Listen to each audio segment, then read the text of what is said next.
IPL থেকে বাদ পড়লেও পিএসএল যেন বুকে টেনে নিল বাংলাদেশি পেসার মুস্তাফিজুর রহমানকে। কাটার মাস্টারকে পেতে পাকিস্তান সুপার লিগের দলগুলোর মধ্যে রীতিমতো কারাকারি পড়ে যায়। সেই ফাঁকে আসল বাজিমাত করল লাহোর কালান্দার্স। নিলামের অপেক্ষা করে ঝুঁকি নিতে চায়নি লাহোর, তাই তো ৬,৪৪,০০,০০০ পাকিস্তানি রুপিতে আগে ভাগেই এই বাংলাদেশি পেসারকে দলভুক্ত করে ফেলল লাহোর কালান্দার্স। এমনিতেই টি-20 দুনিয়ার অন্যতম সেরা বোলার মুস্তাফিজুর রহমান, তার উপর আইপিএল থেকে তাকে বাদ দেয়ায় পাকিস্তানি ফ্র্যাঞ্চাইজিগুলোর মধ্যে আলাদা আগ্রহ তৈরি হয়। শেষ পর্যন্ত বাকি দলগুলোকে টেক্কা দিয়ে সফল লাহোর।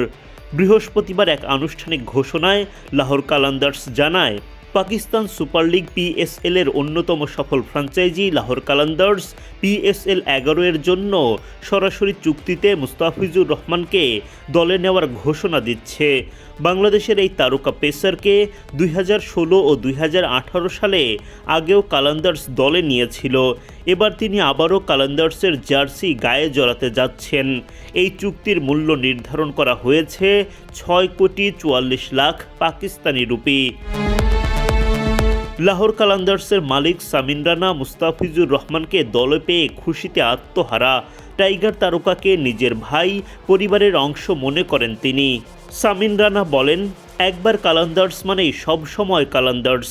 মুস্তাফিজুর শুধু একজন খেলোয়াড় নন, সে আমাদের ভাই, আমাদের পরিবারের গুরুত্বপূর্ণ অংশ, যে কখনোই দূরে যায়নি। তাকে আবারও আমাদের ড্রেসিং রুমে স্বাগত জানাতে পেরে আমরা রোমাঞ্চিত।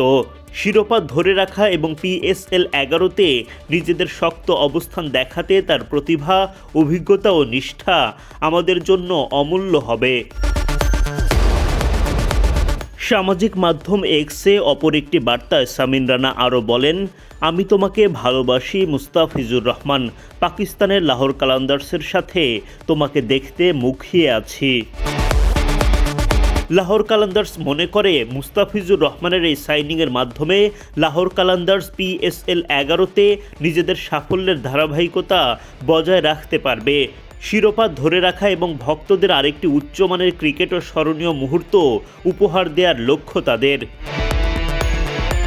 এদিকে নিলামের আগেই রিটেইন তালিকা থেকে বেশ কয়েকজন গুরুত্বপূর্ণ ক্রিকেটারকে দলভুক্ত করে ফেলেছে লাহোর কালান্দার্স।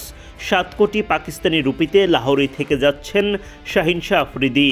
নিজেদের অধিনায়কের ওপর আবারও আস্থা রেখেছে কালান্দার্স ফ্র্যাঞ্চাইজি।